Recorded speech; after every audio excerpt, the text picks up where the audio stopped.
तो आदाब, नमस्कार, गुड इवनिंग, सत श्री अकाल। एक बार फिर आप तमाम लोगों का स्वागत है क्राइम तक की कहानी के इस एपिसोड में। उम्मीद है पूरी फैमिली अच्छी होगी, अपना ख्याल रख रही होगी। आज की कहानी जापान की एक ऐसी कहानी है जो मैं ख़त्म करूँगा, तो मुझे लगता है आप सब हमेशा इसको याद रखेंगे, इस कहानी को, क्योंकि ये कुछ अलग कहानियों में से एक। और अगर जापान की बात करें तो जापान के इतिहास में पिछले 38 साल हो गए इस कहानी को। इससे बड़ा ज़ख्म जापान पुलिस के सीने पर कोई और केस नहीं है। जापान पुलिस के बारे में कहा जाता है कि ये दुनिया के चुनिंदा गिने चुने देशों में से एक है जिसकी पुलिस बेहद एडवांस है, बेहद तेज़ है, और कोई भी क्रिमिनल इनकी नज़रों से बच नहीं पाता है। हाईटेक भी है, तो उनके जो केस के कन्विक्शन रेट हैं वो भी बहुत ज़्यादा हैं, केस के सॉल्व करने के रेट भी बहुत ज़्यादा हैं। यहाँ तक कि कहते हैं कि दुनिया में पहले नंबर पे जापान है जो मर्डर केसेस के 97% केस सॉल्व कर देता है। ऐसे ही बाकी केसेस हैं क्राइम के। हालांकि जापान का ये भी है कि जापान की जो अपनी सुरक्षा है उसकी सुपारी तो नहीं कहेंगे, ठेका, एक तरह से कॉन्ट्रैक्ट, वो अमेरिका को दे रखा उन्होंने। वो हिरोशिमा नागासाकी के बाद अमेरिका और उनके बीच में एक पैक्ट हुआ, समझौता हुआ, तो जापान की सुरक्षा बाहरी हमलों से उसकी पूरी जो ठेका है वो अमेरिका ने ले रखा है। तो आर्मी और उस तरफ से जापान बेफिक्र रहता है, तो बाकी पूरा फोकस उनका पुलिस पे है। इंटरनल जापान के अंदर क्राइम, लॉ एंड ऑर्डर। तो जापान पुलिस इतनी शातिर, इतनी तेज़ तर्रार कि कोई मुजरिम उसकी नज़रों से बच ना पाए। उसी जापान पुलिस के इतिहास में आज की कहानी यानी केस नंबर 114 एक ऐसा केस है जिसको न सुलझा पाने का मलाल आज भी उनके दिल में है। और ये वो केस है जिस केस की वजह से और इसी नाकामी की वजह से फिर जो बेइज्जती हुई पुलिस की, एक पुलिस अफसर ने तो खुदकुशी तक कर ली, खुद को जिंदा जलाकर। सोचिए कितना बड़ा जख्म है जापान पुलिस के सीने पर। इस केस के ये तो कई नाम हैं, केस नंबर 114 भी है। इसके अलावा इस केस को ग्लाइको और मोरिनागा केस के नाम से भी जाना जाता है। लेकिन पूरी दुनिया में अगर इस केस को सबसे ज़्यादा लोग जिस नाम से जानते हैं वो नाम है द मॉन्स्टर विथ 21 फेसेस, यानी 21 चेहरों वाला एक शैतान, द मॉन्स्टर विथ 21 फेसेस। अब ये कहानी क्या है?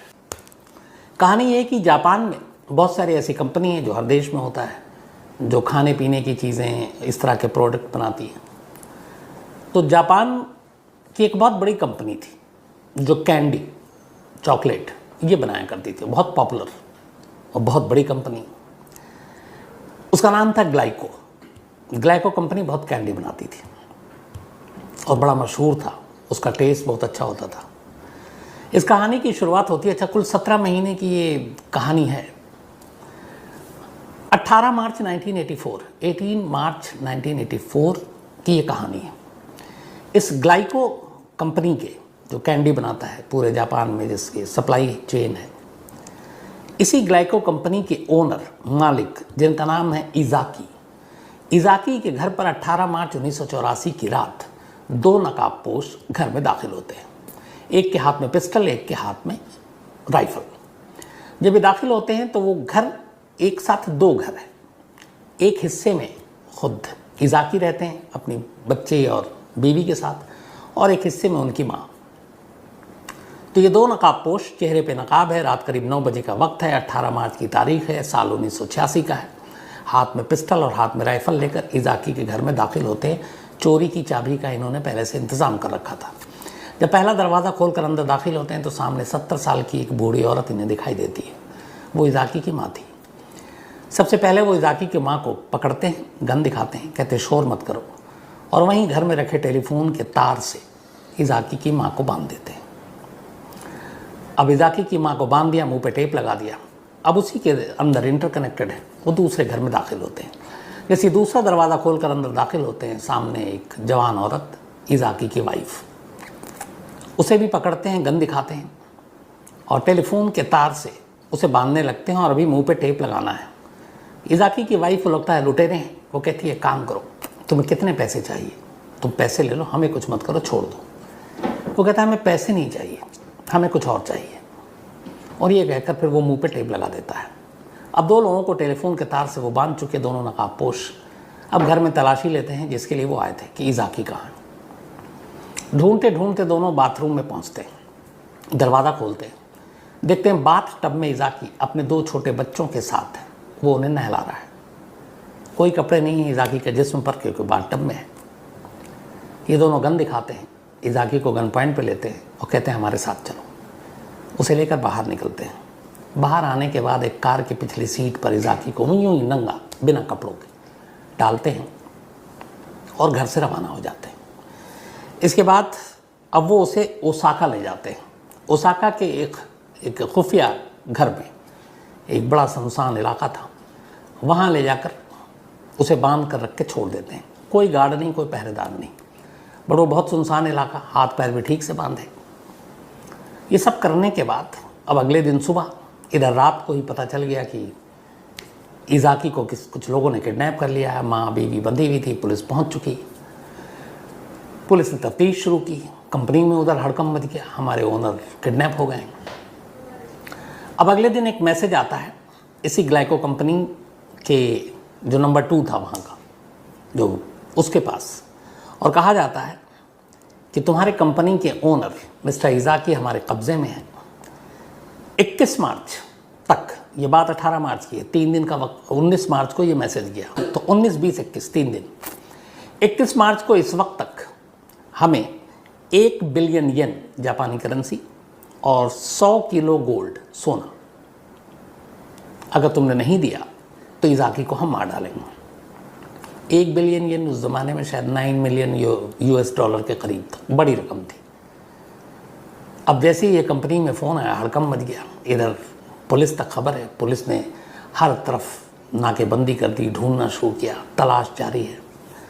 अब 18 को किया था, 19 को ये मैसेज आया, फिरौती की रकम मांगनी क्योंकि किडनैप हुआ है पूरी। और किडनैप भी ऐसे कि एक बड़ी हस्ती, एक बड़ा शख्सियत जो इतनी बड़ी कैंडी कंपनी ग्लाइको का मालिक है। जापान पुलिस के लिए एक चैलेंज, उन्होंने पूरे शहर में ओसाका के जाने वाले रास्ते हर जगह नाकेबंदी से लेके गाड़ियों की तलाशी सब कुछ शुरू की, बहुत सारे लोगों को उठाया, लेकिन कोई फ़ायदा नहीं हुआ। 19 बीत गया, 20 बीत गई, अब 21 मार्च की तारीख आ गई और 21 मार्च को ही, मतलब अभी 21 को जब वो ख़त्म हो रहा डेडलाइन, उसके बाद हो सकता है इज़ाकी की जान को ख़तरा हो। रात को ही किसी तरह इज़ाकी अपने हाथ पैर खोलकर उस सुनसान गुमनाम जगह पे जहाँ पे उनको रखा गया था बंधक बनाकर, वहाँ से निकल भागते हैं बड़ी मुश्किल से, डरते डरते कि कोई पीछा नहीं कर रहा, मार न दे। लेकिन कोई पीछा नहीं करता और इज़ाकी वहाँ से आज़ाद भागते हुए अपने घर पहुँचते हैं।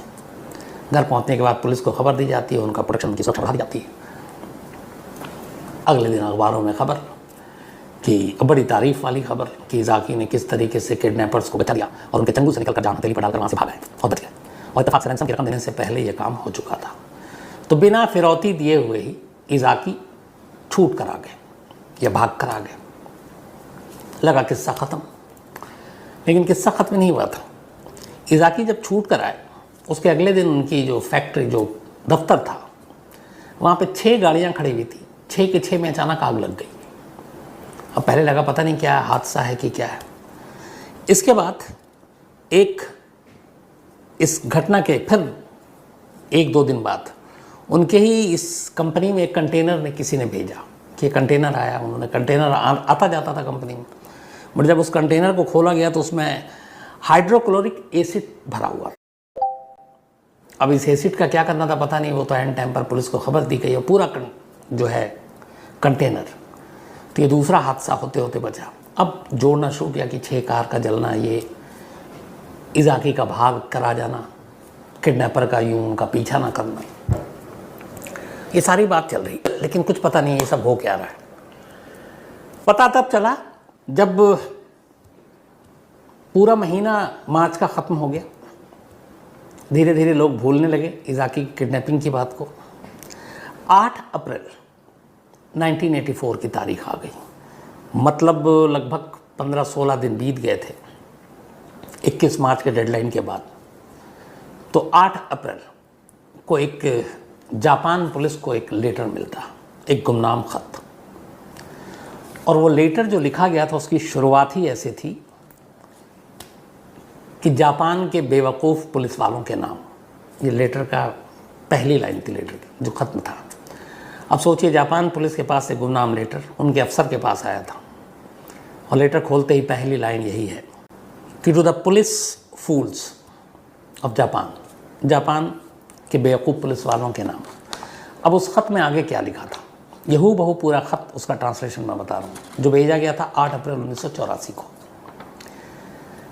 जापान के बेवकूफ़ पुलिस वालों के नाम, क्या तुम पागल हो? तुम धरती पर कर क्या रहे हो? अगर तुम प्रोफेशनल हो तो मुझे पकड़ कर दिखाओ। मुझे पकड़ना मुश्किल है, पर मैं कुछ हिंट देता हूँ। मैं इज़ाकी का रिश्तेदार नहीं हूँ जिसका किडनैप हुआ था, न इज़ाकी के कंपनी में काम करता हूँ, उसका कर्मचारी हूँ, न ही इज़ाकी के खेतों में काम करने वाला हूँ। मैं इनमें से कोई नहीं, इसलिए मुझे इनके इर्द गिर्द मत ढूंढना, यानी न कंपनी में ढूंढना, न रिश्तेदारी में ढूंढना, न उसके खेतों पे जो काम करने वाले लोग हैं, किसान हैं, मजदूर हैं, उनमें ढूंढना। मैं इनमें से कोई नहीं हूँ, तो यहाँ मुझे मत ढूंढना। हाँ, जो कार मैंने इस्तेमाल की थी, अब ये हिंट भी दे रहा है कि जो कार मैंने इस्तेमाल की थी उसका कलर ग्रे है, ग्रे रंग का है। मैंने अपना खाना डाइके एक स्टोर है वहाँ पे, उसका नाम है, तो मैंने अपना खाना डाइके स्टोर से ख़रीदा था। अगर और कोई जानकारी चाहिए तो न्यूज़पेपर वालों से भीख मांगो, इसके बाद मुझे पकड़ लोगे, और अगर नहीं पकड़ पाए तो तुम टैक्स चोर हो। यहाँ टैक्स चोर इसलिए कहा कि तुम टैक्स के ऊपर, टैक्स की वजह से तुम लोगों को सैलरी मिलती है, और अगर नहीं पकड़ पाए तो तुम टैक्स चोर हो। क्या मैं पुलिस हेडक्वार्टर में जाकर तुम्हारे किसी अफसर को किडनैप कर लूँ? आखिरी में यही था, और नीचे द मॉन्स्टर विथ 21 फेसेस। ये पहला खत था जो इस नाम से भेजा गया था, द मॉन्स्टर विथ 21 फेसेस। 8 अप्रैल 1984 को इज़ाकी की किडनैपिंग के 15 दिन के बाद, जब लगा कि इस केस में अब कुछ है नहीं, और सीधे सीधे जापान पुलिस वालों को चुनौती और हिंट कि हमें पकड़ो। अब इसमें 2 हिंट था। एक तो चलिए कि उसका रिश्तेदार नहीं है, उसके फैक्ट्री में काम नहीं करता, उसके खेत पे काम नहीं करता, लेकिन 2 चीज़ें दी इसने। एक कि जिस कार में मैं उसको लेकर गया वो ग्रे कलर का है, और जाने से पहले हम लोगों ने एक स्टोर से खाना लिया था, और उस स्टोर का नाम है डाइके स्टोर। ये 2 हिंट कि पकड़ सको तो पकड़ो। अब इस खत के बाद पुलिस ने ओसाका से लेके जितने भी हैं सारे रास्तों पे जितने ग्रे कलर की कार, उन सब की छानबीन शुरू की। इतना ही नहीं, डाइके स्टोर में जो शख्स आए जाए, जिस पे भी ज़रा शक हो उसे पकड़ लें, जो वहाँ पे शॉपिंग करने के लिए आ रहा है। अब ऐसे ऐसे सैकड़ों हज़ारों की तादाद होगी, जिस पे शक हो, ग्रे कलर वाले कार का या फिर डाइके स्टोर का, उन सबको उठाते जाए, लेकिन कोई क्लू ना मिले। इधर लेटर बेचैन कर रहा है, पहली लाइन कि जापान के बेवकूफ़ पुलिस वालों के नाम, तो एक वो भी, और जापान की पूरी जो पुलिस की एक छवि, एक इमेज, उसे एक लेटर ने धज्जियाँ उड़ा दी। और ये लेटर इत्तेफाक से सारे न्यूज़पेपर में छप गया। छपा तो इज़ाकी की कहानी भी छपी, कैसे किडनैपिंग, अब उसको जोड़ कर भी देखा जाने लगा कि उसको किडनैप किया, लेकिन वो फिर भाग आया, तो किडनैपर इतना बेवकूफ़ नहीं है, तो इसका मतलब है उसकी रिहाई में भी कहीं ना कहीं उनका हाथ है। लेकिन किडनैपर चाहता क्या है? इस ख़त में भी ऐसी कोई चीज़ नहीं थी। हाँ, एक कॉल आया था इज़ाकी के बाद कि 1 बिलियन येन, 100 kg गोल्ड, लेकिन वो भी नहीं ले गया। घर पे भी पैसे दे रही थी उसकी बीवी, वही नहीं ले गया। अब ये ख़त देकर जापान पुलिस की वो ऐसी की तैसी कर रहा है। तो ये कहानी है क्या, मामला है क्या? तो बहुत सारे लोगों को पूछा, पकड़ा, पर कोई क्लू नहीं मिला, कोई सुराग नहीं मिला।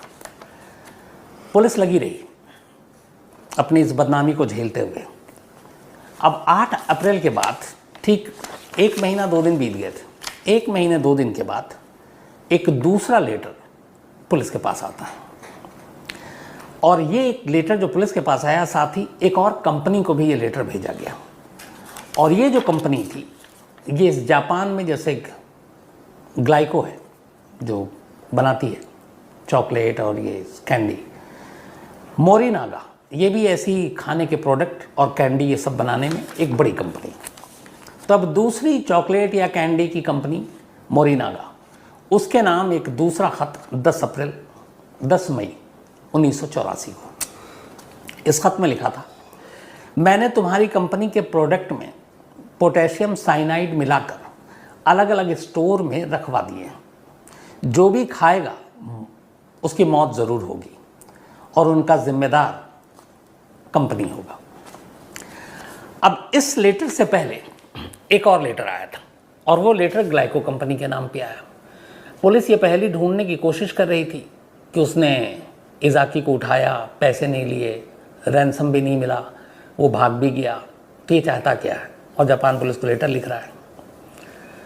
तो ये सब तो मिला नहीं। उसने सेम ऐसी एक लेटर ग्लाइको कंपनी को लिखा जब थोड़े दिन बीते, और ग्लाइको कंपनी को के नाम पे लिखते हुए वो ये लेटर पुलिस को ही भेजता है और उसमें लिखता है कि तुम्हारी जो कंपनी है और जो ये कैंडी है, हमने इस कैंडी में कुछ जहर मिलाया और वो जहर मिली हुई कैंडी तुम्हारे अलग अलग जापान के स्टोर में भेज जो हैं वो मौजूद है।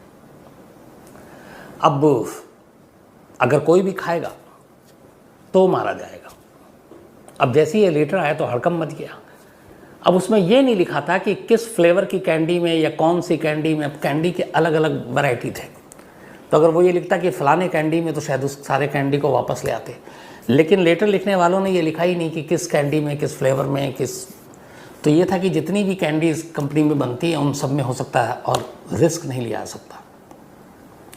फ़ौरन ग्लाइको कंपनी ने पूरे जापान के हर स्टोर से हर कैंडी वापस मंगा ली ताकि एक भी शख्स खा ना पाए और उसकी कहीं मौत ना हो जाए अगर ये बात सच है कि उसमें जहर है। तो सारे स्टोर से अपने प्रोडक्ट हटा लिए कंपनी ने, और हटाने के बाद अब ये हुआ कि ये बात अखबार में भी फैली, लोग कैंडी खाने से डरने लगे। और इस कंपनी को उस वक्त ये सारे हटाने में और उसके बिजनेस में जो गिरावट आई, 130 मिलियन येन का नुकसान हुआ। 130 मिलियन येन सिर्फ इस एक लेटर से कि तुम्हारे कैंडी में जहर डाला। तो ये एक लेटर आया। फिर इसके बाद कुछ महीने का गैप होता है। इस दौरान में कुछ छोटी मोटी कंपनियों को भी ऐसे ही लेटर आए और उन सब के लेटर के आखिर में वही होता था कि द मॉन्स्टर विथ 21 फेसेस। तो अब ग्लाइको की हालत ख़राब, कैंडी में जहर, ग्लाइको का मालिक किडनैप हुआ लेकिन छूट गया। अब धीरे धीरे उसकी कंपनी की हालत भी ख़राब होती गई। फिर एक रोज़ एक लेटर आया और उस लेटर में कहा गया कि ये जो ग्लाइको कंपनी है ये बड़ी शर्मिंदा है अपने किए पे, बड़ी नुकसान भी इसको हो चुका है। हमारा मकसद इनको परेशान करना था वो हमने कर लिया, और जो हमारा मकसद था वो भी हमने कर लिया। अब हम इनका पीछा छोड़ते हैं, अब हम ग्लाइको कंपनी को तंग नहीं करेंगे। एक लेटर ही आया। अब ये लगा कि ये भी एक झूठ या कुछ हो सकता है, लेकिन सच में ग्लाइको को नहीं किया। लेकिन उसी लेटर में था कि ग्लाइको को तंग नहीं करेंगे, सिर्फ इतना कह रहा हूँ, किसी और कंपनी को नहीं करूँगा ये नहीं कह सकता। अब ये लेटर आया, इसके बाद सचमुच ग्लाइको कंपनी को उन्होंने कोई फ़ोन नहीं किया, कोई तंग नहीं किया, ना कोई ऐसी चीज़ की, ना धमकी दी। धीरे धीरे वक्त बीता। अब मई से नवंबर आ गया। 1 नवंबर को अचानक फिर एक लेटर अचानक सामने आता है। ये लेटर एक और कंपनी को गया और पुलिस को। कंपनी थी मोरिनागा, जो यही कैंडी और चॉकलेट बनाती थी। और ये जो लेटर लिखा गया ये मोरिनागा कंपनी के प्रेसिडेंट के नाम पे लिखा गया, जैसे इज़ाकी को लिखा गया था। तो इस लेटर में 1 नवंबर 1984 को लिखने वाले शख्स ने लिखा, तुमने हमारी पावर देख ली होगी इज़ाकी वाले मामले में। अगर तुम भी हमारी बात नहीं मानोगे तो तुम्हारी कंपनी भी डुबा दूंगा, तुम मारे जाओगे। ये तुम तय करोगे कि मुझे पैसे दोगे या अपनी कंपनी को डूबते हुए देखोगे। मुझे 5 या 6 तारीख वाले अखबार में लिखकर बताना। मतलब जिस डेट के अखबार उसने हिंट दिया हुआ यहाँ पे, 5 या 6 तारीख के न्यूज़पेपर में लिखकर बताना। मुझे 200 मिलियन येन चाहिए। द मॉन्स्टर विथ 21 फेसेस, नीचे दस्तखत यही है। अब जब ये आया, अब मोरिनागा कंपनी की हवा ख़राब। अब मोरिनागा कंपनी को इस लेटर के आने के बाद उसके प्रेसिडेंट की भी सुरक्षा बढ़ा दी गई, जापान पुलिस लग गई। लेकिन फिर इसके बाद एक और लेटर आया और उसमें कहा गया मोरिनागा कंपनी को कि हमने तुम्हारी कंपनी में एक ख़ास फ्लेवर तुम्हारी कैंडी में हमने लगा दिया है, और वो फ्लेवर ऐसा है कि जो भी खाएगा मारा जाएगा। इनडायरेक्टली ये था कि ये पॉइजन है। तो मैं सिर्फ इतना हिंट देता हूँ कि 10 बॉक्स में हमने ये फ्लेवर लगाया कैंडी के, और उन 10 बॉक्स के अंदर जिन जिन बॉक्स में ये ख़ास फ्लेवर जहर वाली कैंडी है, उसके अंदर एक एक लीटर है। तो जिस बॉक्स में लीटर होगा समझ लेना कि ये जहरीली कैंडी है। अब ये हिंट, अब हड़कंप मचा, सारी कैंडी को इस कंपनी को ही वापस बुलाना पड़ा। लेकिन फिर जापान पुलिस ने कुछ सीसीटीवी कैमरे उठाने शुरू किए। तो एक जगह पे एक शख्स कैंडी के कुछ डब्बे खोल रहा है, उसमें कुछ डाल रहा है। तो पुलिस को शक हुआ। अब उसका स्केच विस्केच निकाला गया, लेकिन कोई सुराग नहीं मिला। इधर में वो 10 डब्बे वाकई मिले, हर डब्बे की अब तलाशी हो रही थी, और उस 10 डब्बे में बाकायदा लेटर लिखा हुआ था, जैसा कि उसने ख़त में कहा था कि हम इसके अंदर एक लेटर छोड़ें, और जिसमें लेटर है समझ लो कि उसी में जहर है। और उन सभी लेटर्स के अंदर जो लिखा हुआ था वो यही था कि ये पॉइजनस है, इसका टेस्ट थोड़ा कड़वा होगा, इसे यूज़ ना करें। वो हर एक में लिखा। लेकिन जापान पुलिस कभी एस्टेब्लिश नहीं कर पाई कि ये पॉइजन वाला था नहीं था, क्योंकि किसी ने खाया नहीं। और उस वक्त तक जब ये टेस्ट करने के लिए भेजते फॉरेंसिक में, तब तक ये था कि ये शायद मजाक है। लेकिन फिर भेजा गया तो ये पता चला कि इसमें से कुछ में वाकई पॉइजन के लेस थे, और बाकायदा उस लेटर के साथ लिखे हुए थे। अब जापान पुलिस के लिए यहाँ पे फिर सरदर्द इस कंपनी का भी ये कि बदनामी हो रही है, इस कंपनी के भी जो है वो माली हालत ख़राब होती गई। फिर धीरे धीरे वक्त बीता, और अब पुलिस के ऊपर इधर अखबारों में, मीडिया मतलब और लोगों के अंदर पुलिस की जो है जग हंसाई हो रही है कि एक गैंग है जो पुलिस को चैलेंज कर रहा है, पकड़ सको तो पकड़ो, बेवकूफ़ कह रहा है, और लेटर पे लेटर लिख रहा है, उनके इतने का नुकसान कर रहा है, और पुलिस कुछ नहीं कर पा रही है। तो जापान पुलिस के लिए इतना बड़ा चैलेंजिंग केस हो गया कि पूरी टीम लग गई। और इसी के चक्कर में हुआ ये कि इनका एक अफसर था जापान पुलिस का, जो अब तक जापान पुलिस करीब 1.25 लाख लोगों से पूछताछ कर चुकी थी इन सारे लेटर और इस 17 महीने के दरमियान 1.25 लाख। इसके अलावा हर गैंग जो वहाँ एक्टिव था, चाहे वो यकूज़ा हो या फिर नॉर्थ कोरियंस वहाँ पे रहे थे, उन सब में से सैकड़ों को उठाया, पूछताछ की गई, को टॉर्चर किया, कोई फ़ायदा नहीं।